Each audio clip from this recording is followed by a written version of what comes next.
حضرت ابراہیم علیہ السلام نے اپنے شیرخوار بیٹے اور زوجہ محترمہ کو بیابان جگہ میں کیوں چھوڑا؟ وہاں پر ان کے ساتھ کیا ہوا؟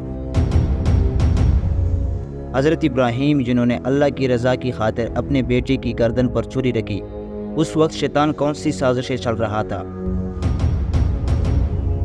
مسلمان ہر سال جانور کی قربانی کیوں دیتے ہیں؟ تاریخ سے سیکھوں میں آپ کو خوش آمدید۔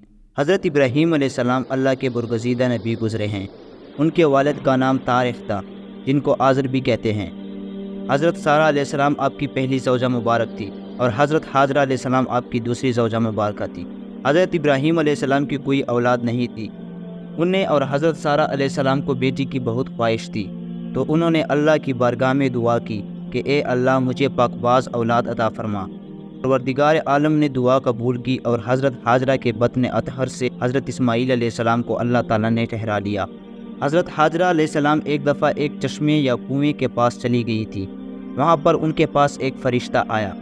فرشتے نے حضرت حاجرہ علیہ السلام کو بشارت دی کہ تیرے ہاں بیٹا پیدا ہونے والا ہے، اللہ اس سے بہت خیر و برکت عطا فرمائے گا، اس کی اولاد بہت زیادہ پھیلے گی، تم اس کا نام اسماعیل رکھنا۔ حضرت بی بی حاجرہ نے اس پر اللہ کا شکر ادا کیا۔ جب بی بی حاجرہ کا بیٹا پیدا ہوا تو فرشتے کی بشارت کے موافق اس کا نام اسماعیل رکھا۔ اس وقت ابراہیم علیہ السلام کی عمر 86 سال تھی۔ حضرت اسماعیل علیہ السلام حضرت ابراہیم علیہ السلام کے پہلے بیٹے تھے۔ آپ علیہ السلام کو اپنے بیٹے سے بہت محبت تھی، کبھی کبھی محبت کے ساتھ بوس و کنار میں مشغول ہو جاتے۔ حضرت ابراہیم علیہ السلام کو خدا کا حکم ہوا کہ بی بی حاجرہ کو اپنے بچے اسماعیل کے ساتھ کسی بیابان جگہ پر چھوڑ دو۔ حضرت ابراہیم انہیں اور اپنے شیرخوار بیٹی اسماعیل کو لے گئے اور انہیں بیت اللہ کے پاس زمزم سے اوپر کی طرف موجودہ مسجد کے بالائی حصے میں ایک بڑے درخت کے نیچے بیوی اور بچے کو بٹھایا۔ ایک مشک پانی، کچھ کھجوریں اور کچھ روٹیاں ان کے پاس رکھ دیے، پھر آبدیدہ ہو کر واپس روانہ ہو گئے۔ بی بی حاجرہ پیچھے پیچھے جاتی اور کہتی کہ ہمارے حال پر رحم کرو، ہمیں کس کے سپرد کر کے جا رہے ہو اور کیوں چھوڑ رہے ہو؟ حضرت ابراہیم نے فرمایا کہ تمہارا محافظ اللہ تعالیٰ ہے۔ بی بی حاجرہ نے سوال پوچھا کہ کیا یہ اللہ کا حکم ہے؟ حضرت ابراہیم علیہ السلام نے فرمایا کہ ہاں، یہ اللہ کا حکم ہے۔ یہ سنتے ہی حضرت بی بی حاجرہ نے کہا کہ مجھے اللہ کافی ہے اور میں نے اس کی ذات پر توکل کیا۔ اس وقت خانہ کعبہ تعمیر نہیں ہوا تھا اور مکہ میں کوئی آبادی بھی نہیں تھی۔ حضرت اسماعیل اور بی بی حاجرہ کو یہاں پر آباد کرنے کی وجہ یہ تھی کہ اللہ تعالیٰ نے خانہ کعبہ بلکہ تمام عرب کو ان کی اولاد سے آباد کرنا تھا۔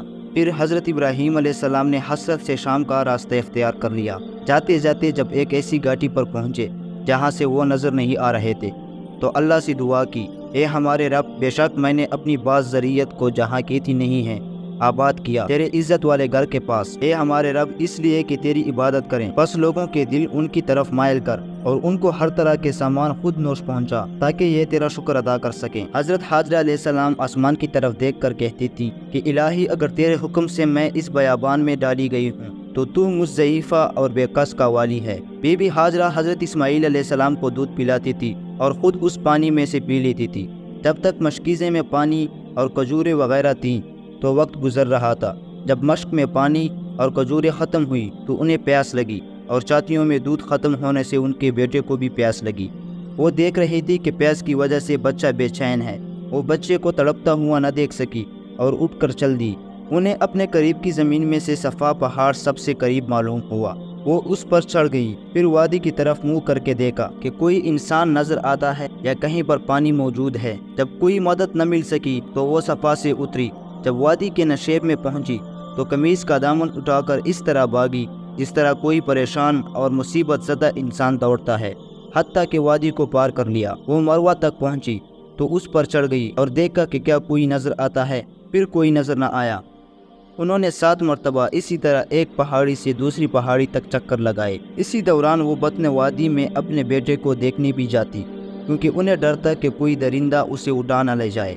جب وہ آخری چکر میں مروہ پہنچی تو انہیں ایک آواز محسوس ہوئی۔ وہ خاموشی سے معلوم کرنے لگی کہ آواز کس طرف سے آ رہی ہے۔ معلوم کرنے کے بعد آواز کی طرف آئی تو دیکھا کہ زمزم کی جگہ حضرت جبریل ہیں۔ انہوں نے بی بی صاحبہ سے پوچھا کہ تم کون ہو؟ حضرت حاجرہ علیہ السلام نے جواب دیا، میں حاجرہ ہوں، حضرت ابراہیم کے لڑکی کی ماں۔ حضرت جبرائیل نے کہا کہ اس بیابان میں حضرت ابراہیم آپ کو کس کے سپرد کر کے گئے ہیں؟ آپ نے فرمایا اللہ کے۔ حضرت ابراہیم نے کہا پھر اللہ کافی ہے، حضرت جبرائیل نے اپنی ایڑی یا پر زمین پر رگڑی تو پانی کا چشمہ ابل پڑا۔ آپ علیہ السلام بہت خوش ہوئیں، پھر اس پانی کے ارد گرد مٹی اور پتھر رکھ کر چھوٹے سے حوض کی شکل بنا دی کہ مبادا پانی ختم نہ ہو جائے۔ پانی پیا اور مشق بھی بھر لی۔ حضور صلی اللہ علیہ وآلہ وسلم نے فرمایا کہ خدا حاضرہ علیہ السلام پر رحم کرے، اگر وہ اس وقت بند نہ لگاتی تو زمزم جاری چشمہ ہوتا۔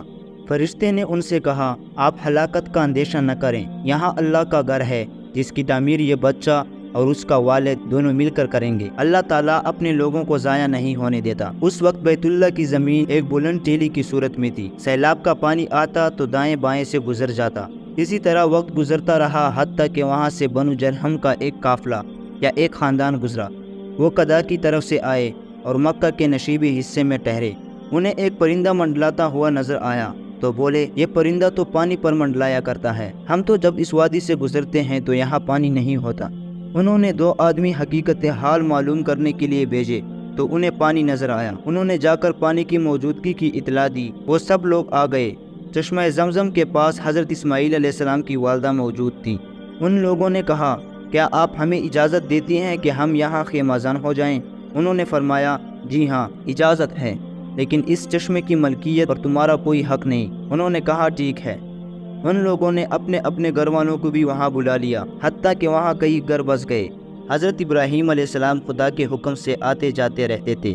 وہاں پر عالیشان عمارتیں جرہم کے لوگوں نے بنائیں اور اسماعیل علیہ السلام کے اخراجات انہوں نے اپنے ذمہ ٹھہرائے تو حضرت حاجرہ علیہ السلام کو تسلی اور اطمینان ہو گیا۔ حضرت اسماعیل کی بھی کامل نشوونما ہو رہی تھی، جس سے حضرت ابراہیم علیہ السلام کو بھی اطمینان ہو گیا۔ پھر جب حضرت اسماعیل علیہ السلام کی عمر 7 سال کی ہو گئی تو پروردگار عالم نے حضرت ابراہیم علیہ السلام کو خواب میں حکم دیا کہ میری رضا کے لیے پیاری چیز قربان کر۔ روضۃ العلماء میں ہے کہ حضرت ابراہیم علیہ السلام نے ذوالحجہ کی پہلی رات کو خواب دیکھا کہ ایک کہنے والا کہتا ہے کہ اے خلیل، اتنی پیاری چیز کو ذبح کر۔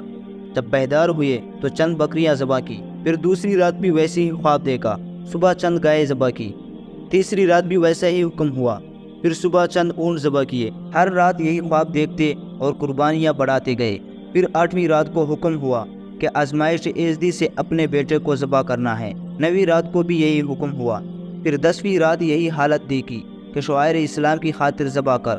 پھر اللہ تعالیٰ کے امر کی تعظیم کی اور ارادہ کیا۔ پھر ابراہیم علیہ السلام خانہ کعبہ میں گئے تو وہاں بھی کہا گیا کہ اے ابراہیم، اپنے بیٹے کو لوجہ اللہ ذبح کر۔ تب آپ حضرت اسماعیل علیہ السلام کی والدہ کے پاس آئے اور فرمایا کہ اسماعیل کو تیار کر، میں اپنے دوست کے ہاں جاتا ہوں اور ساتھ اسماعیل کو بھی لے کر جاتا ہوں۔ والدہ نے حضرت اسماعیل علیہ السلام کو غسل دیا، نئے کپڑے پہنائے، کنگھی کی اور خوشبو لگائی۔ بی بی حاجرہ نے اپنے بیٹے کو تیار کر کے حضرت ابراہیم علیہ السلام کے سپرد کیا اور کہا، میں نے اپنا کام اللہ کے سپرد کیا، بے شک اللہ تعالیٰ اپنے بندوں کو دیکھنے والا ہے۔ حضرت ابراہیم علیہ السلام نے رسی اور چوری بھی خفیہ لے لی اور منا کی طرف روانہ ہو گئے۔ ان کے جانے کے بعد شیطان مشائخانہ صورت بی بی صاحبہ کے پاس آیا اور کہا کہ تو جانتی ہے کہ ابراہیم علیہ السلام تیرے بیٹے کو کہاں لے جا رہے ہیں؟ بی بی صاحبہ نے فرمایا، اپنے دوست کے ہاں گئے ہیں۔ شیطان نے جواب دیا کہ نہیں، تیرے بیٹے کو ذبح کرنے کے لیے لے گیا ہے۔ بی بی صاحبہ نے جواب دیا کہ ایسا کون سا باپ ہوتا ہے جو اپنے بیٹے کو ذبح کرے، اور پھر خلیل اللہ ایسا کام کب کر سکتا ہے؟ شیطان نے جواب دیا، تیری بات تو ٹھیک ہے، لیکن ان کو خدا کا حکم ہو گیا ہے۔ بی بی صاحبہ نے جواب دیا، اگر حکم الہی ہے تو میں دل و جان سے راضی ہوں۔ یہ ایک بیٹا ہے، اگر اس جیسے 1000 بیٹے ہوں تو پھر بھی میں خدا کے راستے میں دینے کو تیار ہوں۔ شیطان وہاں سے مایوس ہو کر گیا، پھر موقع پا کر اسماعیل کے پاس پہنچ گیا اور ان کو بھی اسی طرح وسوسے دیے۔ اسماعیل علیہ السلام نے بھی یہی جواب دیا کہ یہ تو میری ایک جان ہے، اگر 1000 جانیں بھی ہوں تو میں خدا کی راہ میں قربان ہونے کو تیار ہوں۔ اس کارروائی سے بھی شیطان نا امید ہو کر حضرت ابراہیم علیہ السلام کو وسوسے دینے لگا۔ حضرت ابراہیم علیہ السلام نے پہچان لیا اور ڈیلا اٹھا کر مارا اور اللہ کے حکم کی تعمیل شروع کی، جیسا کہ پروردگار عالم ارشاد فرماتا ہے۔ جب اسماعیل دوڑنے پھرنے کا ہو گیا، کہا ابراہیم نے، اے بیٹے، میں تجھے خواب میں ذبح کر رہا ہوں، پس تیری کیا رائے ہے؟ اسماعیل نے جواب دیا کہ اے میرے باپ، جو کچھ حکم کیا جاتا ہے کر، انشاءاللہ مجھے صابروں میں سے پائے گا۔ جب دونوں خدا کے حکم کو تسلیم کر چکے، پھر ڈالا زمین پر اسماعیل کو ماتھے کے بل اور پکارا ہم نے کہ اے ابراہیم، تو نے اپنا خواب سچا کر دکھایا۔ اسی طرح ہم بدلہ دیتے ہیں نیکی کرنے والوں کو، بے شک یہ بڑی آزمائش تھی، اور چھڑا لیا ہم نے اسماعیل کو بدلے بڑی قربانی کے۔ کہتے ہیں کہ ابراہیم علیہ السلام کو اسماعیل علیہ السلام نے عرض کی تھی کہ چری کو اچھی طرح تیز کر لیں۔ پھر چری اچھی طرح تیز کی اور اسماعیل کے گلے پر زور سے کھینچی، لیکن چری نے ایک بال بھی نہ کاٹا۔ اسماعیل نے عرض کی کہ جلدی کرو کہ خدا کے حکم میں عدولی نہ ہو جائے۔ حضرت ابراہیم علیہ السلام نے پھر چری تیز کی، پھر بھی کوئی بال نہ کاٹا۔ ابراہیم علیہ السلام نے چری کو پتھر پر مارا۔ چری کو اللہ تعالیٰ نے بولنے کی طاقت دے دی۔ چری نے کہا، اے ابراہیم، میں تیرا حکم مانوں کہ تیرے رب کا، تو کہتا ہے کاٹ اور تیرا رب کہتا ہے نہ کاٹ۔ اتنے میں حضرت جبرائیل علیہ السلام جنت کا دمبا لے کر حاضر ہو گئے۔ پھر پہاڑ سے اللہ اکبر کی آواز آئی تو خلیل اللہ نے کہا، لا الہ الا اللہ واللہ اکبر۔ پھر اسماعیل علیہ السلام نے کہا، اللہ اکبر وللہ الحمد۔ اب یہ تکبیریں پچھلوں پر واجب ہو گئی ہیں۔ بعض کہتے ہیں کہ خدا کے حکم سے اسماعیل کی گردن پر تانبے کی تختی رکھ دی گئی کہ اسماعیل کو کسی قسم کی تکلیف نہ ہو جائے۔ حضرت جبرائیل علیہ السلام جنت کا دمبا لے کر حاضر ہو گئے تھے۔ ابن عباس رضی اللہ تعالیٰ عنہ فرماتے ہیں کہ یہ دمبا 40 سال تک جنت میں چرتا جگتا رہا۔ حضرت جبرائیل علیہ السلام پہاڑی سے لے کر اتر آئے اور کہا کہ بیٹے کے بدلے اس کو ذبح کر دے۔ چنانچہ ایسا کیا گیا۔ اللہ تعالیٰ کو یہ قربانی بڑی پسند آئی اور آج تک مسلمانوں پر ہر سال قربانی فرض کر دی گئی۔ اسی طرح حج کے دوران صفا اور مروہ کی پہاڑی پر بھاگنا بھی اسی وجہ سے فرض کر دیا گیا ہے۔ امید کرتا ہوں آپ ہماری اس ویڈیو کو بھرپور لائک کریں گے اور اپنے دوستوں کے ساتھ شیئر کریں گے۔ ملتے ہیں اگلے ایک شاندار ویڈیو میں۔